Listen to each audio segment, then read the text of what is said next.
détourne-moi de la voie de mensonge.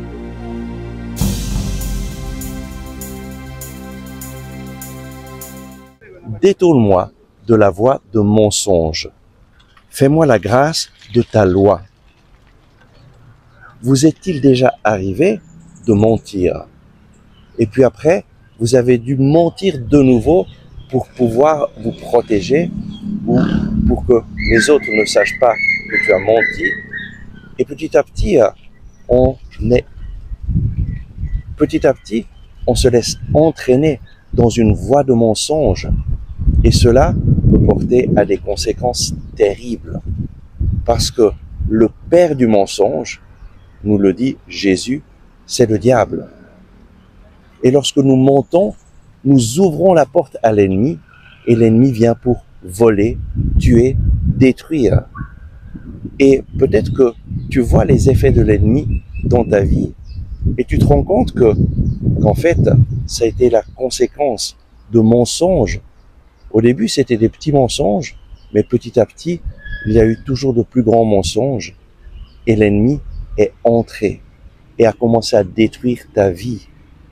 Aujourd'hui, le Seigneur te parle à travers ce verset de la Bible où le psalmiste demande au Seigneur « Détourne-moi de la voie de mensonge, fais-moi la grâce de ta parole. » Si on veut se libérer du mensonge, il faut d'abord reconnaître que nous sommes tombés dans le mensonge.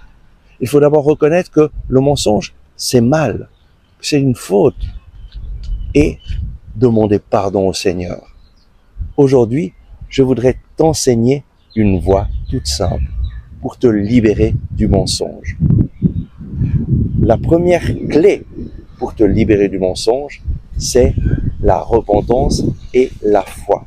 Mettre ta foi dans le Seigneur Jésus, qui est mort sur la croix pour tes péchés, qui s'est offert en sacrifice d'expiation pour tes péchés et t'a pardonné en mourant sur la croix avec ces paroles, Père, pardonne-leur, ils ne savent pas ce qu'ils font. Mets ta foi dans le Seigneur Jésus et repens-toi du mensonge en disant, Seigneur Jésus, je reconnais que j'ai menti, je me repens d'avoir menti. Ensuite, après t'être repenti, renonce au mensonge. C'est nécessaire de proclamer des paroles de renonciation.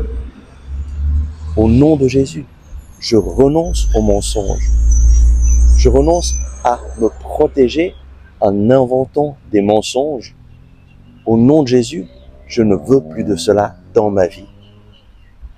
Et ensuite, une troisième clé pour te libérer, c'est de pardonner.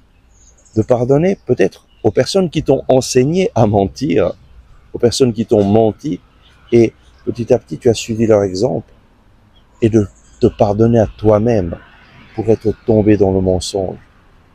En disant, au nom de Jésus, je pardonne à cette personne qui m'a enseigné à mentir, qui à travers ses mensonges m'a blessé, et moi ensuite j'ai suivi son exemple.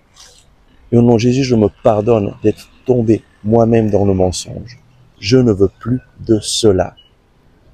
Et après avoir fait ces trois pas, renonciation et foi, pardonner et renoncer au mensonge, alors tu peux proclamer avec moi, au nom de Jésus, je prends autorité sur cet esprit de mensonge auquel j'ai renoncé et je commande, va-t'en, je ne veux plus de toi, sors. Et le Seigneur Jésus va te libérer de cet esprit de mensonge qui dominait ta vie. Et puis demande-lui, Seigneur Jésus, viens me bénir. Toi qui es la vérité, viens régner dans mon cœur. J'accueille la vérité que je suis un enfant de Dieu, que Dieu est mon papa et qu'il m'aime. Aujourd'hui, je décide de sortir du mensonge et de devenir un enfant de Dieu qui marche dans les voies de la vérité. Seigneur Jésus, tu me libères du mensonge.